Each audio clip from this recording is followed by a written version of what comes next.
Ladies and gentlemen, welcome back. You've just unlocked another episode of the pre-order bonus. You bought the video game, you pre-ordered it, and it came with bonus content, and that bonus content is me, Cameron Warren, and my co-host Jacob Price. Jake, I'm bored of video games again. I'm shocked, man. This never happens to I me. don't know what my problem is. Like, I'm a video game nerd. I'm super into it. We have a podcast about it. We talk about stuff every week, and I just get bored. I don't know what the problem is. I just don't know what the problem is, man. Did you finish Hitman 3? So I got stuck on the second level of Hitman 1, and not necessarily. Oh, that's right. Not necessarily because I got bored, but because I kept trying different ways to beat this level. So this level is called I can't remember. It's some like Italian seaside village. But as part of the level, like, it's not just kill the people. You also have to this isn't a spoiler, this is part of the game. Okay. You also have to destroy this like weaponized virus that the people you're killing like have created, so it doesn't like get out into the world. Okay. But that part of the mission doesn't seem like it has like any unique way to solve it. I mean, I could be wrong about that. And it's also like really kind of hard to get to. Anyway, so I'm just completely stuck on that level. And Yakuza Like a Dragon, like the cutscenes are like 45 minutes long. So I get bored of that. And in Valhalla, you might have seen on Twitter, if you follow me on Twitter, I posted, I mentioned I lost about 5 or 6 hours of gameplay to just deleted save. And Ubisoft support finally got back to me, and they're like, send me your platform and username. And I'm like, so I just stopped playing Assassin's Creed because I'm like, I don't feel like playing the same 5 or 6 hours again. You've probably been there, Jake. Yeah, I mean, in a game that long to lose that much progress, man, it hurts. And you don't want to go back and redo that. That's a lot of time. It's a lot of time. I mean, in the context of that game, it's a sliver, but the only thing that was really keeping me going was the story. But speaking of that game, speaking of Assassin's Creed Valhalla, that's what we're talking about today. So, yep. Jake, what have you been playing this week? Dark Souls 3. Oh my gosh. Have I even played anything else? No, Cameron, actually. I logged into Windbound. Oh, you picked it back up. Yeah, I picked it back up. So there's a lot that I really like about that game. But a massive component of that game is sailing across the ocean. And sailing is very tedious. And that's a big problem. So, I mean, in a game in which you spend so much time on a boat getting between islands. Yeah. And even when the wind is behind you, it can be very difficult to go across the ocean. It's frustrating, but I really love the crafting portion of that game. I love how they do survival in that game as well. And I really like the art style. It performs really well, on Series X. And so I hop back into it. There are only 5 like archipelagos that you get to. So I do about half a level's worth every time I hop on. Then I hop on again the next few weeks. When I build up enough patience to sail again. It's terrible to say because there's so much I want. I want this game to be such a success because there's a lot that I like about it. But sailing is just so hard. Yeah, I'm gonna. Yeah, I mean, it certainly looks interesting. It didn't get good reviews when it came out, so I'm hesitant. If you finish it, maybe I'll try it out. Are you playing on Switch? No, so I'm playing this on Xbox. Oh, It is on Switch, so I was thinking about grabbing it on Switch, but I don't know. Maybe I'll wait till it comes to Game Pass, inevitably. I hope it does. I mean, I really want Deep Silver to win here with this game, and I know that they're still, investing in the game, but something about the physics of sailing, and this might be something that has been updated on PC, but not on consoles yet. I hope. I mean, I really hope. Yeah, I mean we're in a little bit of a dry spot for new games. Time to catch up. Has anything come out in the past week or two that we missed? Some super low profile games. I mentioned one in our Discord. Just there's this pixel artist that I love and follow on Twitter, and they were a part of a game that came out. So it's this tiny game that's on Steam. But other than, Cameron, I actually played the demo. You and I had talked about this game. I can never remember the name of this game. It's on Steam. It's a 4-player game, up to 4 players. Very much looks like a Zelda game. It has roguelike is this the one that I texted you? Yeah, it's like Ruin Heroes something of something. Is that out? The demo's out. So I played through the demo, but I didn't play, the game, obviously. We need to get the name of the game for people listening. It's Ruin Heroes, Ruins of Tassos, Rogue Heroes, Ruins of Tassos, maybe? Yeah, Rogue Heroes, Ruins of Tassos. Another one of those video game names that no one can remember. It's every vague video game term in one title, which is terrible because it's a good game. It was way fun. Almost as bad as Divinity Original Sin. That game. Good game, though. Good game, though. Good game, but man, that title, it's so hard to find. I imagine the SEO for some of these games is just wild as well because these terms get thrown around a lot. Yeah, Jake, it's a light time for video games. It's time to catch up on your backlog. It's time to... I think this is the time of year I feel like... I mean, this in summertime is when people jump back into their comfort food. And before we get into Valhalla, that's an interesting topic. Jake, what's your comfort food video game? What's the game that you like fall back on, that you just play over and over again, you just jump back into when you're super bored of everything? I think everyone has one. I want to know what yours is. I don't think we've talked about this. You could probably guess this. It's mostly Destiny. I'm trying to think if there's another game that I'll hop back into every now and then. I actually don't mind coming back to Apex Legends every now and again. Mm-hmm. Let's see. Stardew Valley, right? Yeah. Stardew Valley, it's really easy to hop back in, play a week or so, and, feel like you're making progress.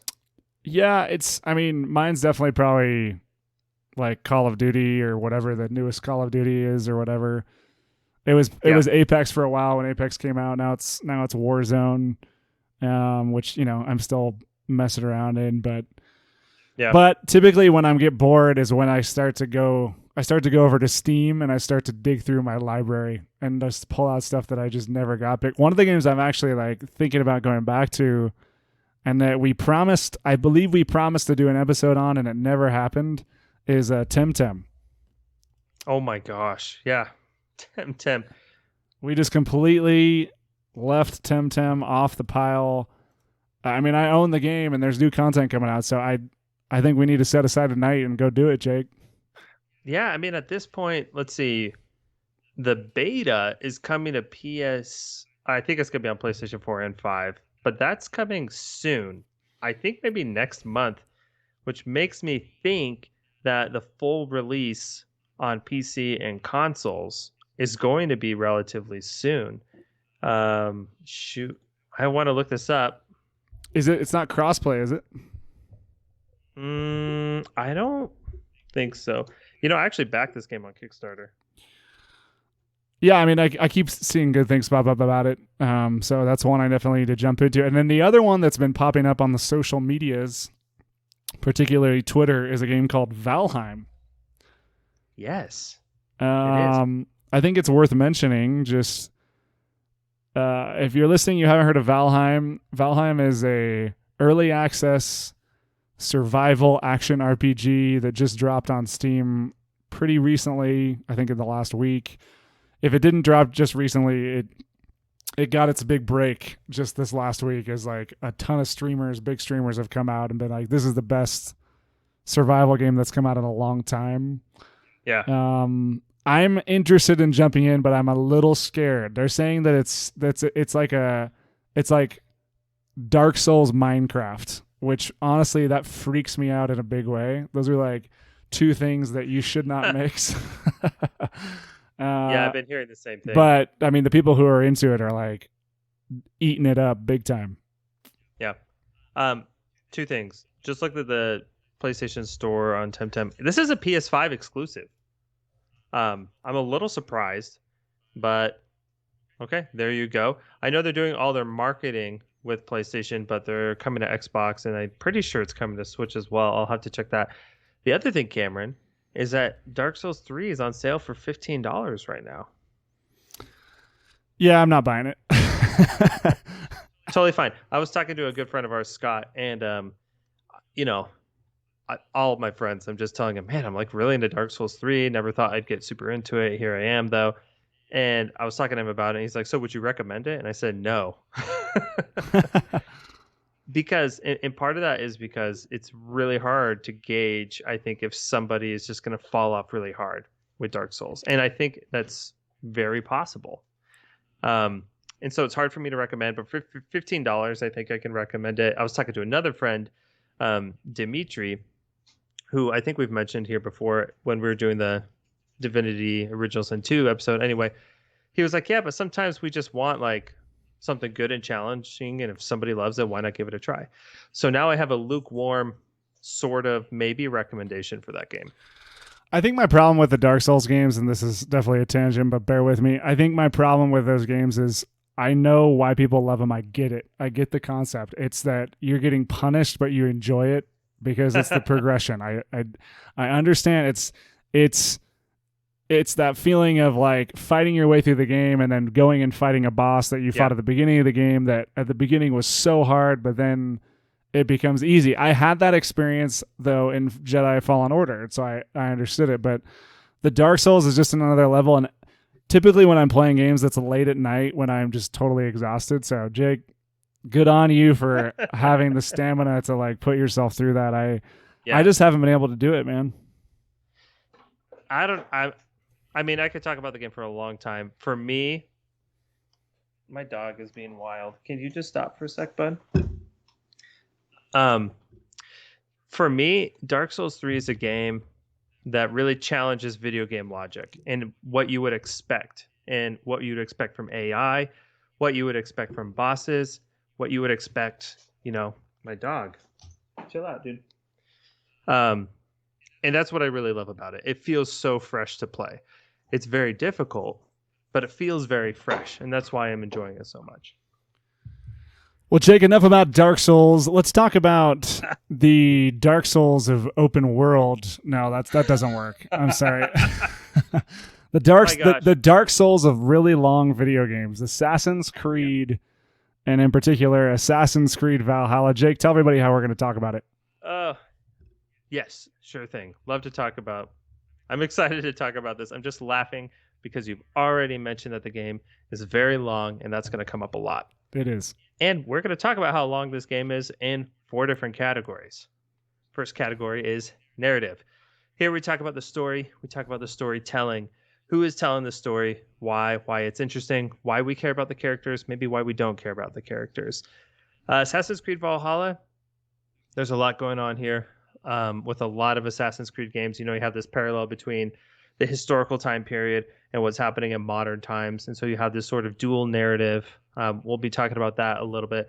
We'll be talking about Eivor, of course. And since Cassandra was such a fantastic protagonist, I think there's going to be inevitable comparisons for sure. And sometimes here we talk about art direction. This is photorealistic. This is one of the few games that really takes advantage of next gen. And so we'll be talking about those aspects as well in our first category. Second category is mechanics. Here we're talking about the actual systems that you engage in, how you progress in the game, how combat functions. I think a big part, Cameron and I have talked about this as we've been playing Valhalla, is the map itself, right? How they sort of overhauled how you're going to deal with the map and how you're going to deal with, just information saturation of what's happening, where to go next, how to approach different regions, etc. Third category is gameplay loop. So what brings you back to Assassin's Creed Valhalla?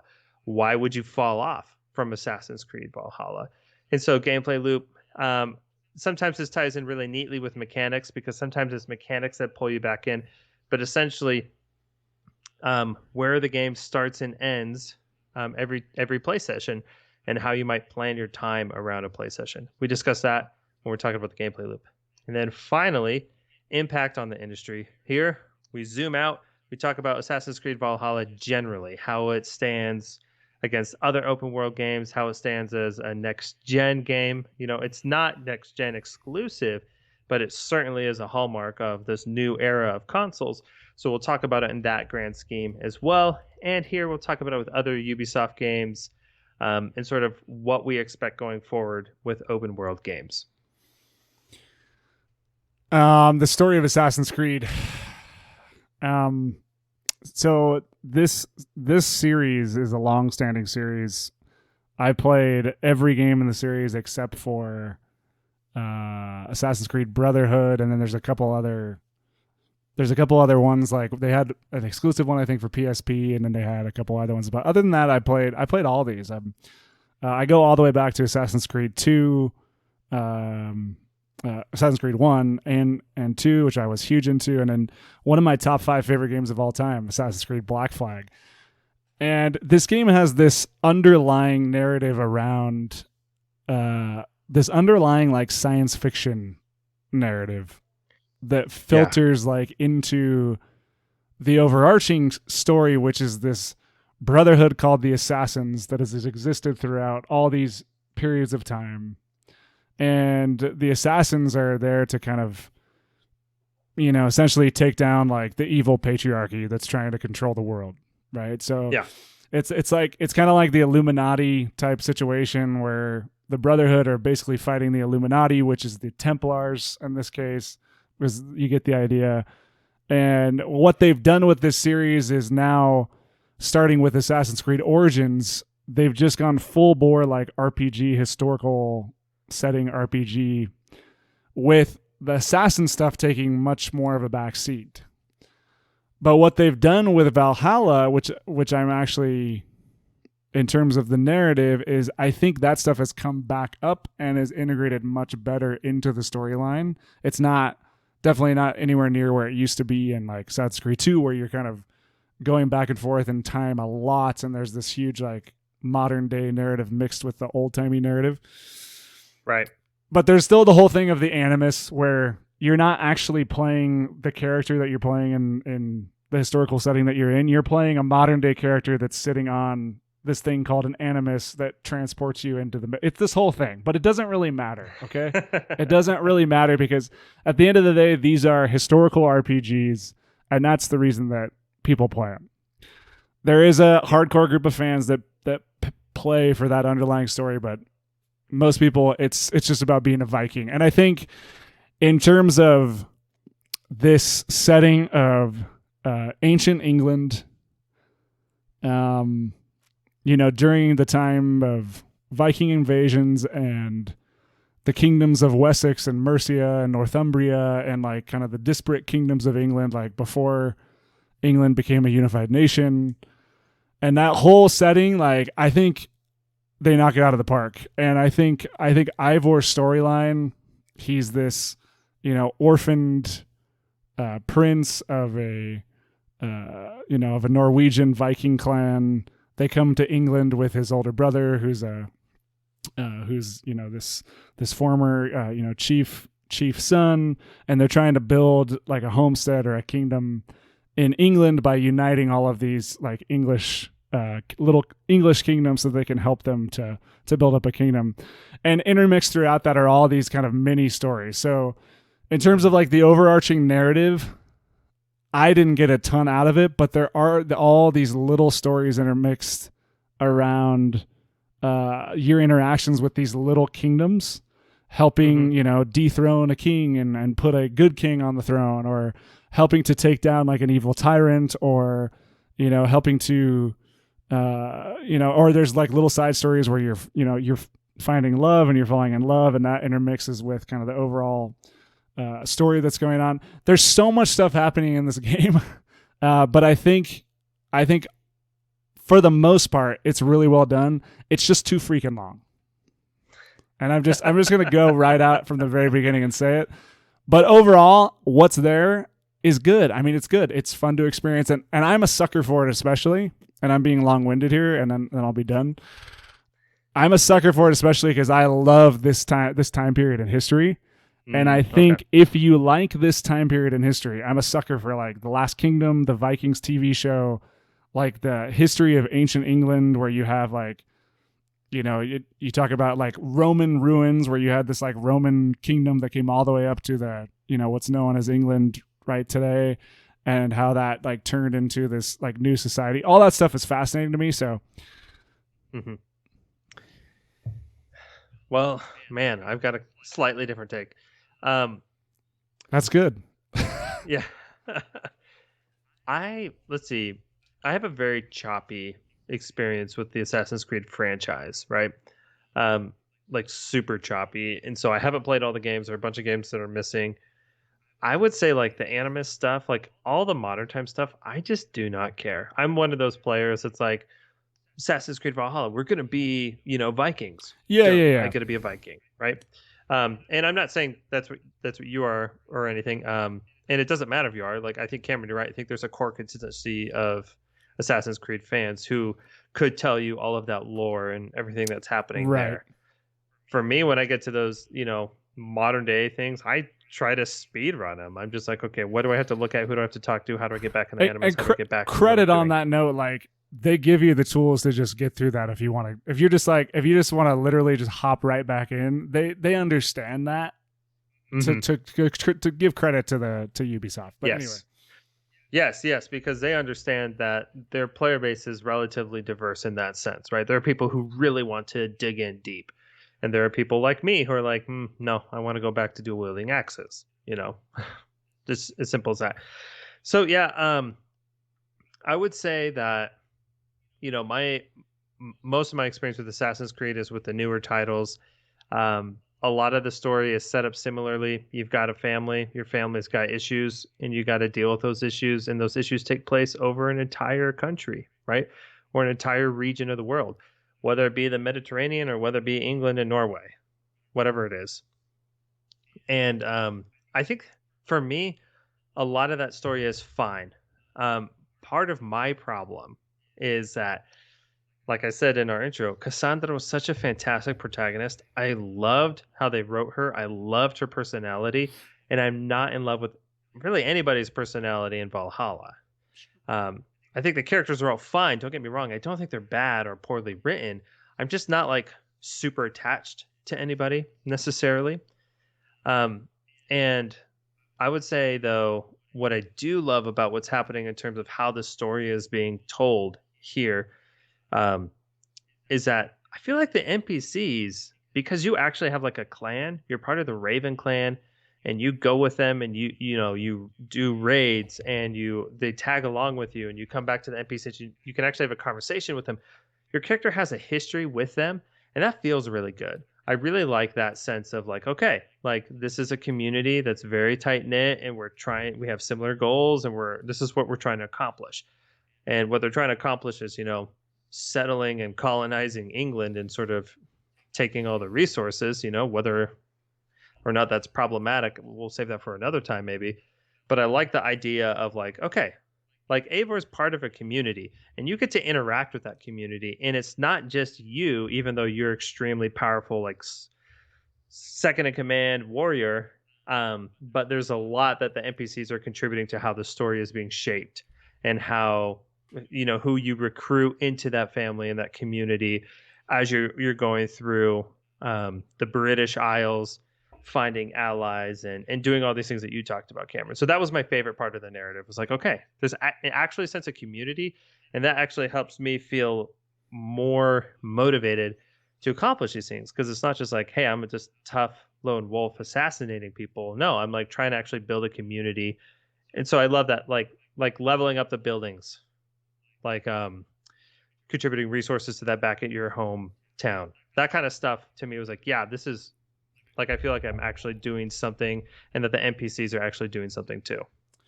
I think in that sense, Jake, I think, yes, I 100% agree. Cassandra is a better protagonist And I think they just knocked it out of the park with her character. Like she's one of the better characters over the last, I don't know, decade of game. Like she's just really fantastic, right? Like she's got great lines. She's this like powerful Wonder Woman, essentially. I mean, essentially that's a Wonder Woman video game.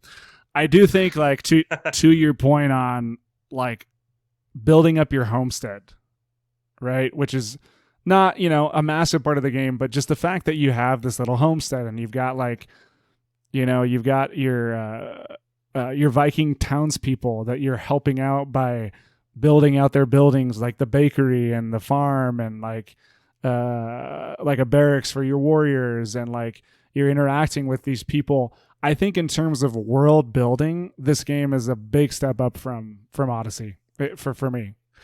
Yeah, 100% agree. And I think because of that, for me, this is a better game than Odyssey. Like really, like on that fact alone, there's a lot of other things we'll talk about, like mechanically and gameplay loopy wise, that I think make it a better game than Odyssey. But that is a big part of it because there's so much going on story wise, right?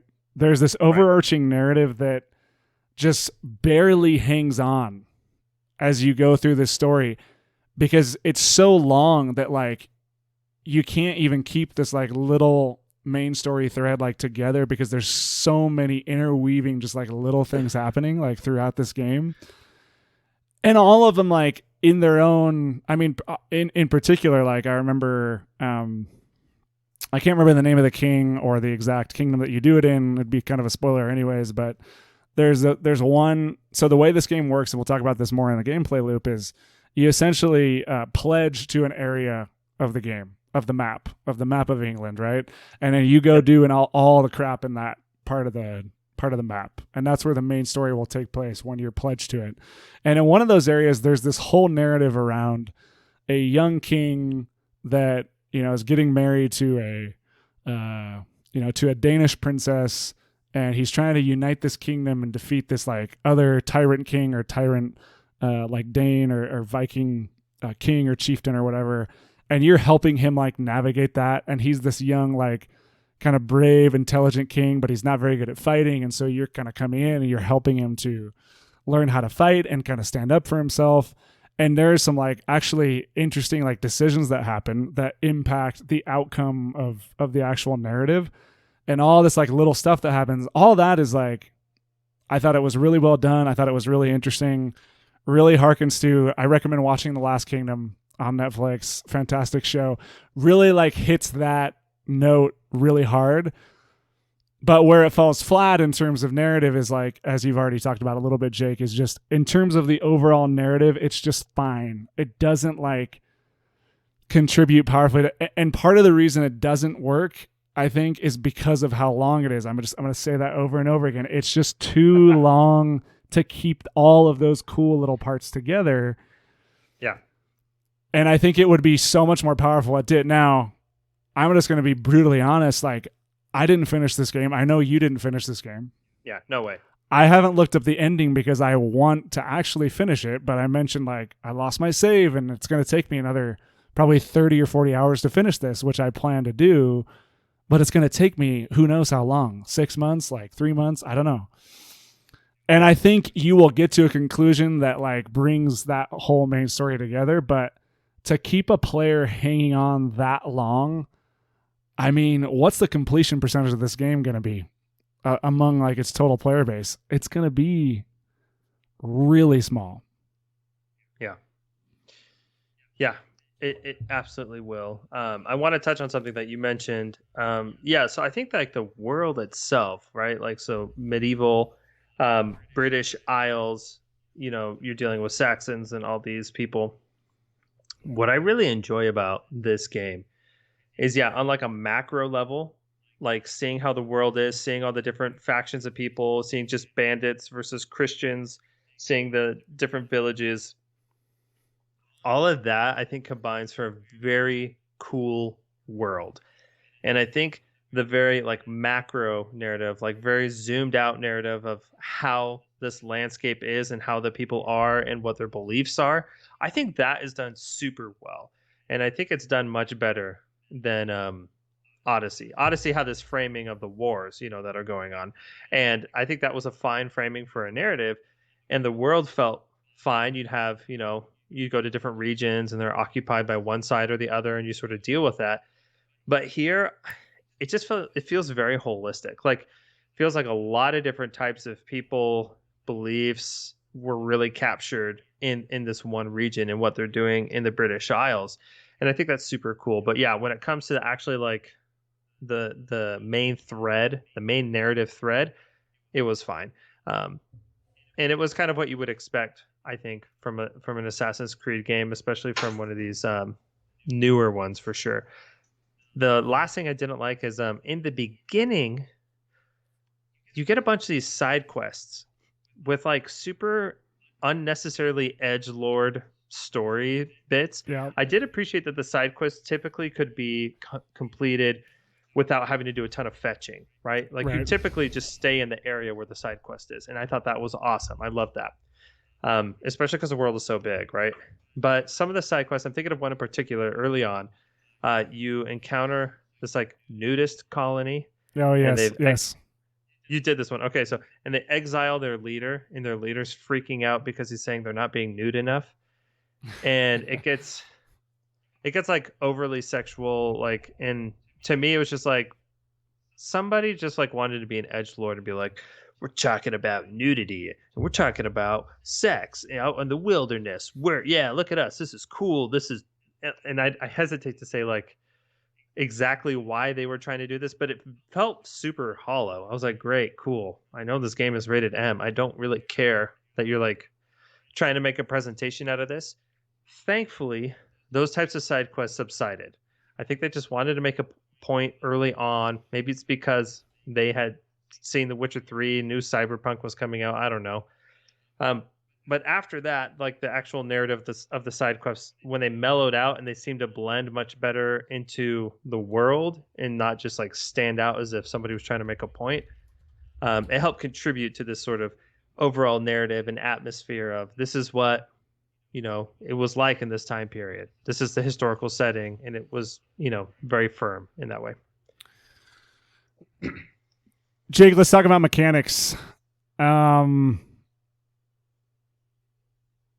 So this game is made up of a few different activities that you do, but it's primarily stabbing people with axes. It's like 95% stabbing people with axes. And then there's like, 2% doing these things called flightings. Yeah, I think. It's I know what you're talking essentially about. Like ancient like Norwegian rap battles. I was waiting for it. Yep, that's how I would describe it too. Which it's honestly I'm gonna be blunt, it's a crappy mechanic because there's no actual mechanic to it. It's just selecting the dialogue that rhymes, which if you're 7 years old you can do it.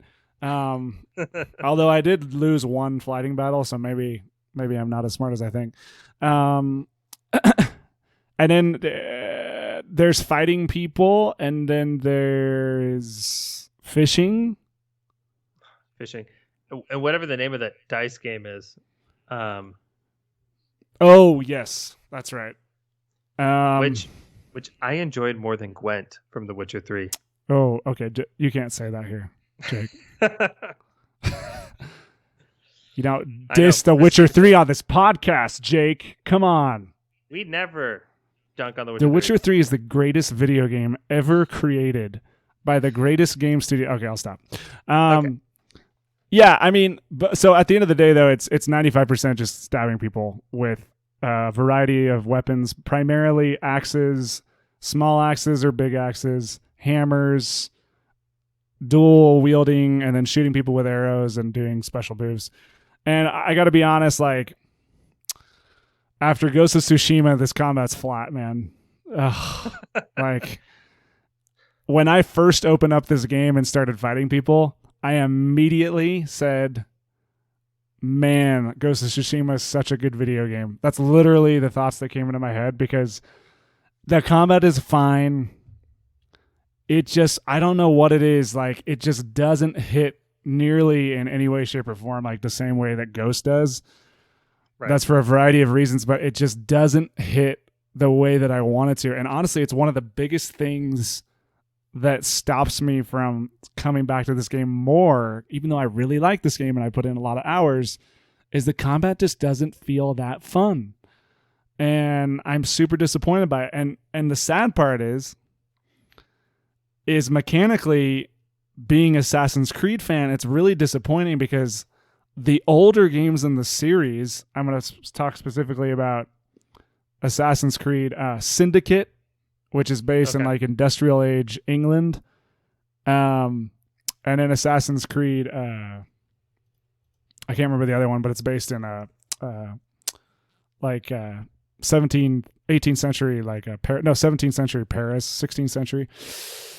The combat in those games is actually like a little bit more fun, to be honest, because they just do more in terms of the animations and like the combinations of stuff you can do. Now, they're not RPGs, but it's just a little bit more fun to watch. And then the parkour, which has typically been a huge part of Assassin's Creed's game, is completely non-existent here. And the animations for all that, including like the assassination, which this game's called Assassin's Creed, but the assassination animations suck. And they're worse. They're worse than the older games. This is one of the biggest disappointments for me with this game. Let's see. When it comes to combat for me, I think in the parkour in this game, when you are climbing things, there seems to be some type of disconnect. And I don't know if it's an input thing, like or an animation thing. Like sometimes I'm swinging with an axe to smash a barrel and I'll just whiff it like really hard. And there's some things like that kind of throw me off, where I'm trying to like leap off a wall and I just like end up like bouncing up and down. So I don't know if this is an input thing. Maybe I got a sucky controller, or maybe it's something it's you're 100% in your intuition. Like if you go back and play Syndicate or Unity, and anyone listening to this who's played Assassin's Creed, the older ones, will know what I'm talking about. Like the parkour was significantly, and the movement was significantly better in those games. It's a complete downhill drop, and I don't know if it's because it's a different engine or they just decided like, this part of the game like doesn't really matter anymore. But it's kind of disappointing since that's been such a hallmark of the games. Yeah, I don't know. So all that felt a little funky for sure. I did want to mention, so they've completely changed like how you discover and level up abilities and what skill trees mean in this. And I like Assassin's Creed Odyssey system better, to be honest. And I've mentioned this a lot, and the more I was playing Valhalla, the more I came to appreciate what they did in Odyssey. And so essentially in Odyssey, you just have skill trees, and you use ability points to unlock them and to upgrade different abilities. And you only have a limited amount of slots that you can put those in. And so you just kind of pick and choose and create your build that way. And I've said a million times here, I love those abilities in Odyssey because I feel like you could really feel the difference and you could really craft a build that you enjoyed. In Valhalla, in order to unlock an ability, you have to find it. And I understand why they might want to do this. It helps fill in the gaps in the world. If you stumble across some ruins and you realize on your icon, oh shoot, there's an ability like within 200 meters, like I got to go find it. And that makes a lot of these monuments and different, geographical locations a little more interesting, because you have to do a little bit of exploration for something that's a really solid reward. You're going to get some sort of ability. Now, the thing is you don't really know what ability that's going to be. And so you don't have a ton of control over what type of build you want to make for your character. And for me, the trade-off isn't worth it. The exploration isn't worth, feeling very limited in what I can do in terms of my abilities. The other thing I want to mention real quick is the skill trees here. It's a cool UI system, like it different constellations that are related, I'm assuming, right? I don't know a ton about Norse mythology, but related to that. It's a mess, dude. Honestly, it's a mess. Okay. Anyway, you have all these different nodes, and when you level up, you get like a few skill points, and you can allot them to different areas. And essentially what it does is some of these nodes are like plus 3% damage to ranged attacks, or plus 4.3 damage to stealth attacks or whatever it is. These super like random, they feel very random percentages. And I don't like it because you don't feel the difference of a plus 2%, 3%, 4% damage to your arrow. You don't really feel that. And so for me, it was hard to come from Odyssey where I could really feel what my abilities were doing, and then come to the system where I felt like I had less control and things didn't feel like more powerful. I didn't feel like I was really progressing my character. Now, like Cameron said, this game is super long. 80 hours into the game, I'm sure you're going to feel a difference. But for me and my playtime, like, what does 2% to ranged attack really do? Yeah, Jake, I'm like 35 hours in, and like, I think an RPG is supposed to make you feel some kind of sense of progression, in my opinion, to be like really fantastic. Like, as you go through the game, you should feel like you're getting more powerful. You should feel like you're getting smarter. You should feel like the enemies are harder, but you're able to handle them because you have abilities that you can use to handle them. Ghost of Tsushima. Ghost of Tsushima does that so better than almost any game I've ever played. Like, you start out literally with, you can just kind of stab people until eventually you're taking on like 20 guys at a time. And it's such a clean progression. Whereas Assassin's Creed, I kind of feel like you get the best ability in the game at the very beginning. It's the axe throw thing, in my opinion. You can just fling axes at like 60 people. I don't know how he has somehow has 9 axes he can throw at various people. And then from there, like, you have this skill tree that, I mean, in my opinion, it's just kind of a mess. Like, I just picked things at random because I didn't understand, like, how are they having an impact? They're like, okay, they're increasing melee attack by like 2%. What does that even mean? I'm not fighting anybody new, so I don't know if I'm like actually getting better at the game or making progress. Mm-hmm. That was disappointing to me. Yeah, I mean, if it's been taking you 4 light melee attacks to take down somebody, and you get a plus 2% damage, it still takes you 4 hits to take somebody down, or whatever that number is. You know what I mean? And so I'm totally with you there. It's pretty hard to engage. To talk about something that I actually really love, though, I actually really like, and this is something that happens with the narrative, right?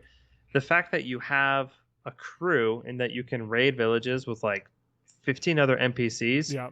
Man, I really love that. I mean, I know Assassin's Creed, typically is like you're a lone wolf and you're taking down large, fortresses or whatever with people one by one. Yeah. You could still do all that in Valhalla, but I think the best sort of change of pace mechanically is like, hey, we can raid this town. Let's do it.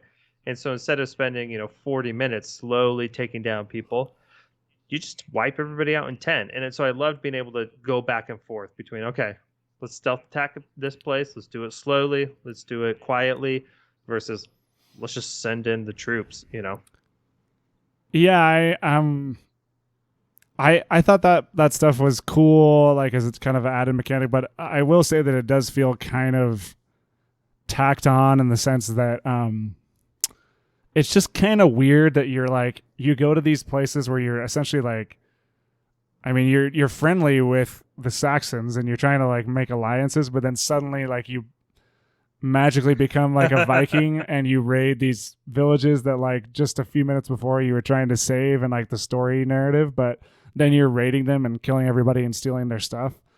It's like 2 different games.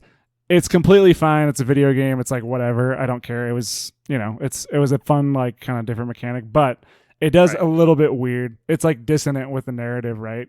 Because the narrative is like, you're trying to make these alliances and this is like a smarter, this isn't like, raging Vikings that are killing everybody. This is like the smarter Danes and Norway. This is like 15 or 16 or 17 years into Vikings like starting to come to Saxon shores, and so there's already been alliances established, and there's mixed families of Saxon and Norwegian descent and all this stuff.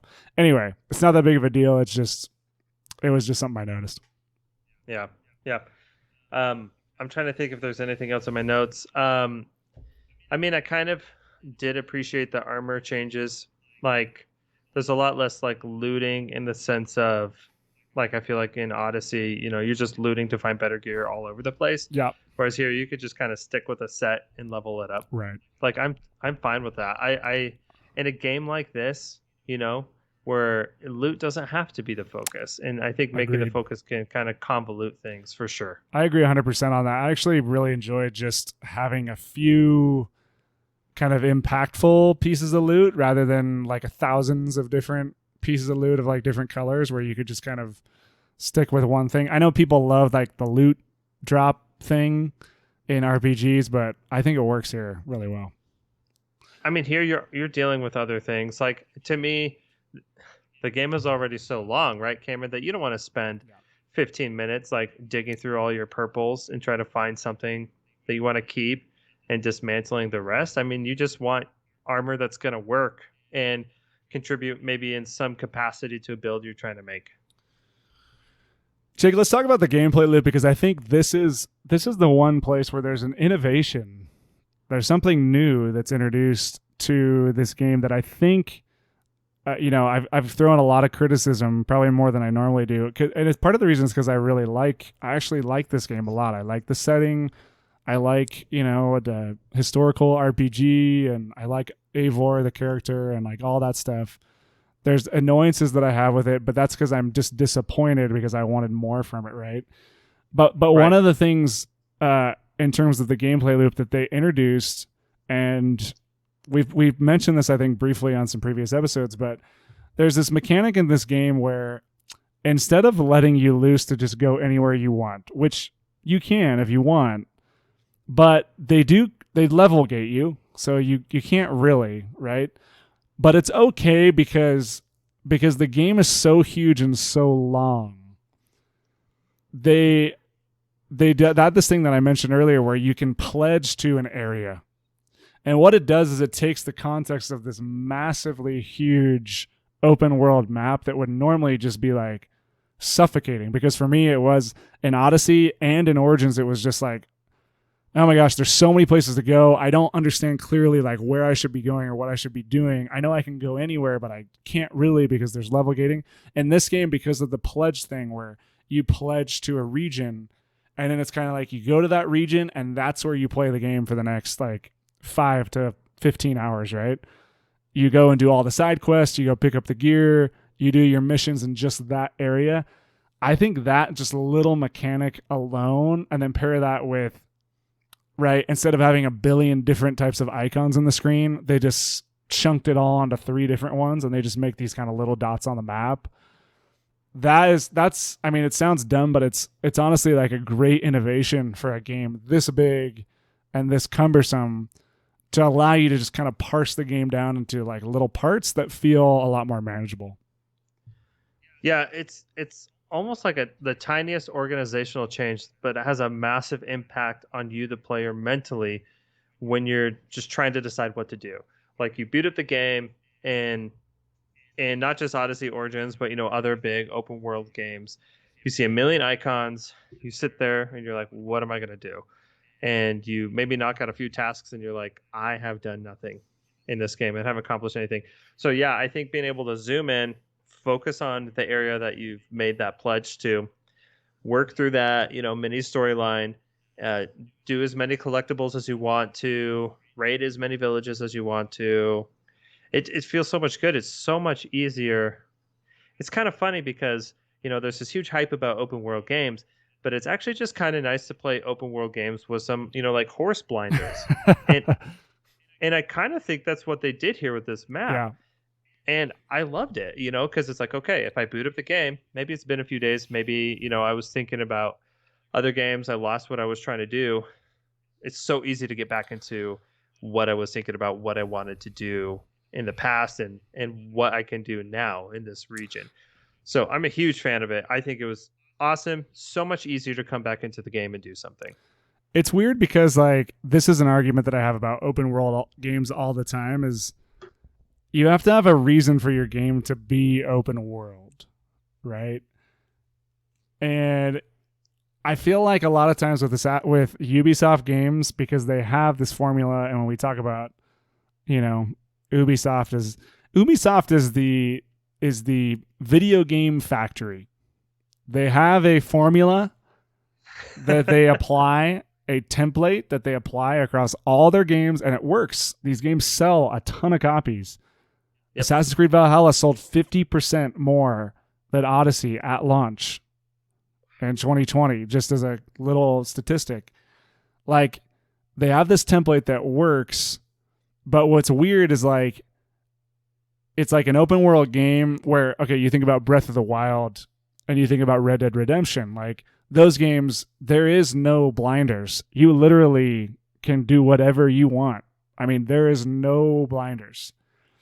Yeah. I think that works because the reason that works is because those games don't have like RPG leveling systems. You can just go anywhere and play the game. Yeah. Assassin's Creed is trying to do RPG leveling systems, but then also have an open world. And so they've like, the problem is though, is like they've have these locations that they're level gated and they're crazy level gated. Like if you go to a place where you're under leveled even slightly, you're going to get absolutely destroyed.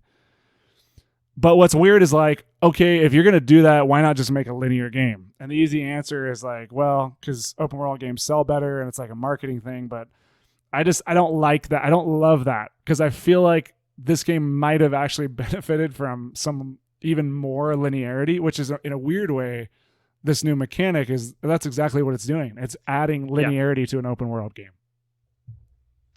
I kind of think they hit a sweet spot with it, honestly. But I get what you mean too. I mean, if you know a game's going to be super long, sometimes you just want to know exactly what you're going to do next, right? Otherwise, you just are floating in an open world game can get you to lose interest really quickly, right? So yeah, I totally get what you're saying. I think I just said this, I think with Valhalla, I think they hit a sweet spot, especially for the Assassin's Creed series, for sure. I think a lot of people, when they see an Assassin's Creed title, they want it to be super long. Cameron and I don't know if we're outlier cases or not here. Listeners, tell us if we are. But I think a lot of people are like, okay, I've got this big meaty game that I can play for a super long time over the course of several months, right? And having this level of blinders on the open world, I think is going to be able to satisfy them and help people like you and me. Yeah, I mean, I still think it's too long. I mean, in fact, there's been multiple articles that have come out from a couple of different outlets. Ethan Gach at Kotaku, he had a whole article on how this game's too long. Jason Schreier has tweeted it. I agree 100%. This game's too long. That being said, if you're talking about, we needed a counter of how many times we were going to say this. I mean, it's the biggest criticism of the game is that it's too long. Because imagine if it was shorter. Cut it in half. What do you lose? What gets cut out from the game?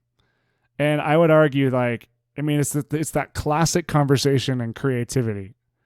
It's like you cut things down to like the most bare bones version of just what works, right? And that's usually your best product. Where with Assassin's Creed, it kind of feels like, okay, we've got like 60 studios and 2,000 people. Let's just throw like as much content as we possibly can at this.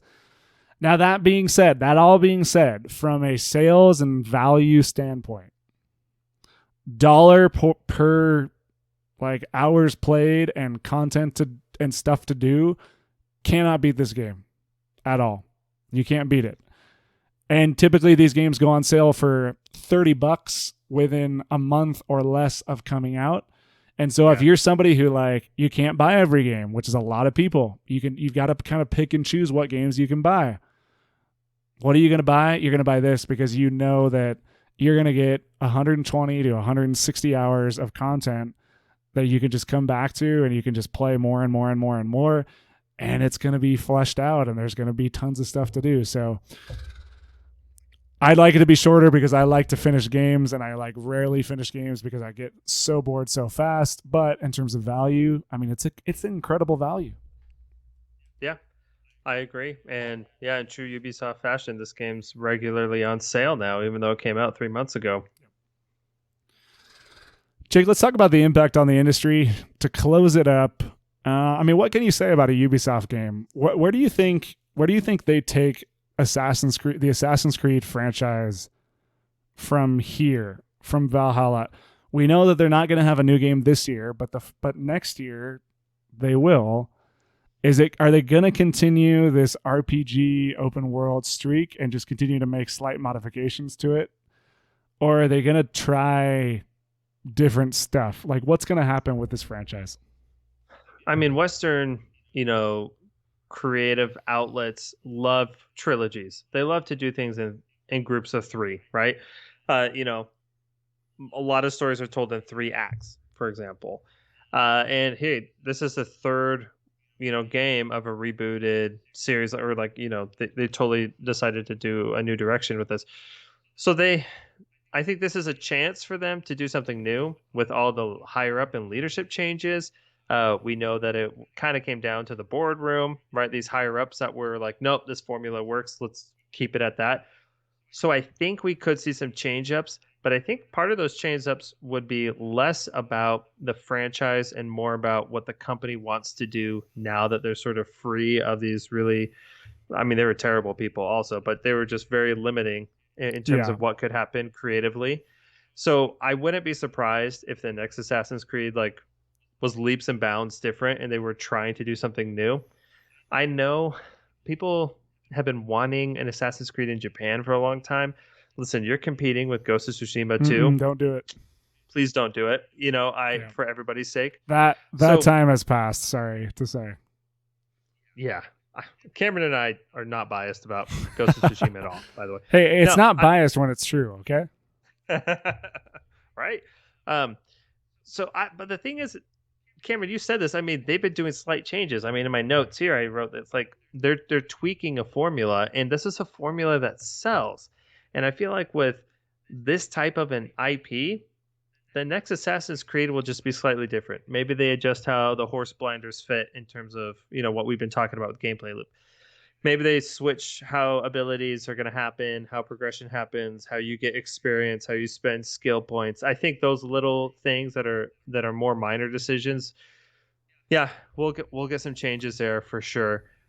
But in terms of big broad sweeping changes, I think they're going to do that with different IPs. This one just sells too well. It's too well known. I could see them doing Immortals Phoenix Rising 2 and doing something like a big switch up there because that's a newer IP. People liked it. But with this franchise, I just think they're going to play it safe because this is such a moneymaker that allows them to make creative risks elsewhere. They could take a hit in a different franchise. But with Assassin's Creed, could they really risk taking a hit financially? I mean, I think it's not exactly the 4th game in the series, but you look at Assassin's Creed Black Flag, which is my favorite game in the series to this day, even more than the RPG ones. And I think that works so well because they just went balls out with the creativity. I mean, they made a freaking pirate game and somehow it worked. And it was weird because it still had all the assassin stuff in it, but it was like, why is this here? This is just like a pirate game. That's literally what it was. It was like the best pirate game ever made, aside from Monkey Island. Sorry, everybody. Nice. So yeah, I think you're right, Jake. I mean, we know that they've had change of leadership. We know that the creative vision person, the guy who's created this open world template, he has been part of these sexual harassment claims, and I think he is out. So what does that mean? That means I think that a lot of the creativity is going to go back to the creative directors that kind of run these games rather than having to go into these executive meetings and say, how are you fitting into the Ubisoft template? They might now have the chance to go in and say, actually, here's what we think is going to be good, and here's what we're going to do. Which we know that when you let creators create, they create better stuff, right? So what is that going to mean? I don't know. Maybe something like a Black Flag type of craziness where they just kind of go off the wall. I mean, maybe they just make a full bore modern day Assassin's Creed, although they kind of already did that with Watch Dogs, so that might be kind of weird. I think the sky's the limit. They're obviously very talented developers. They have systems and processes that work exceptionally well. they can crank out massive games in very short period of time, like relative to the game industry, right? I mean, I think Ubisoft has the opportunity to do some pretty crazy things, and now that hopefully executives are kind of putting some of this work back in the hands of the people who should have it, you hope that means that they're going to have, a renaissance moment and be able to make some amazing stuff. These franchises aren't going away because they're the money makers. But what they do with them, hopefully they can take it further than they have before. Yeah, we'll see for sure. I'm with you. I am hopeful. I would love to see, well, not would. I mean, I want to see. I'm really interested in seeing what Ubisoft is going to put forward now that they're going to, let the creative directors do something else. I mean, it's even interesting, we recently just talked about Immortals Phoenix Rising. Like literally the UI template is the same, right? Like there's so much that's so similar and so obvious about the Ubisoft formula that it'll be really cool to see what they come up with for sure. I was thinking, outside of this game, where else are we going to see impact of Assassin's Creed Valhalla? I mean, up until now, I think Assassin's Creed have always been a good standard for open world games, for sure. But I think we're seeing the real innovation elsewhere. And I think other studios, they're going to look at Assassin's Creed Valhalla and say, okay, that this stuff worked and this stuff didn't. How do we push a bigger change than maybe what Ubisoft was doing in this direction or in that direction with combat, with skill trees, with abilities, with exploration, etc. So I don't know. Open world games, they're super exhausting. They're super long. But I just, we always come back to them because there's something super appealing about that type of freedom and exploration and, really playing the game on your own terms. And I just think that we're going to see a lot of the innovation come elsewhere in other studios first. And then when, like you're saying, when Ubisoft does something super creative, off the wall, then all eyes are going to be back on Ubisoft being like, okay, that was cool. How do we do something like that? I think what I'm waiting for, and there was talk about this a few years ago when I used to listen to Kotaku Split Screen when it's now Triple Click Pod that's got Kirk Hamilton and Jason Schreier, who I talk about a lot on the podcast. They're big video game bigwigs and Maddie, right? In terms of Maddie, yep. In terms of journalists, Maddie's at Polygon. They're big time. Yeah. They talked about, I can't remember the developer that they interviewed, but it was either an interview or a quote from somebody where he was saying like the future of games or the ideal situation in games that he envisioned, this person's particularly, is having the most massive amount of density possible instead of making it as big as possible. So what that means is like, can you take a city block and can you cram 100 hours of content in that tiny space? Because you fleshed out the details so deep of that world and just focus on that kind of one singular space to do that. Maybe it doesn't have to be a city block. Maybe it could just be, like a smaller space. I want these games to lean more into density. Like I want the stuff that you do in that kind of smaller space to be more impactful. The stories to be like more powerful because they don't have to spread the resources so far on just creating more space, right? And a lot of it maybe is just, I don't know obviously anything about game development, and maybe you can get away with just making more space because it's really just about making environments, and maybe that's probably cheaper to do than creating a ton of voice dialogue and a ton of new character animations and all that stuff. But anyway, it's something to think about. I don't know what they're going to do, but somebody's got to bring some like big innovations to the gaming genre. It's going to happen with this next gen. I'm interested to see what exactly they do and who does it. Maybe Ubisoft will because the reins have been taken off, hopefully. Yeah, we'll see. Definitely wait and see. Jake, any other thoughts or comments about Assassin's Creed Valhalla?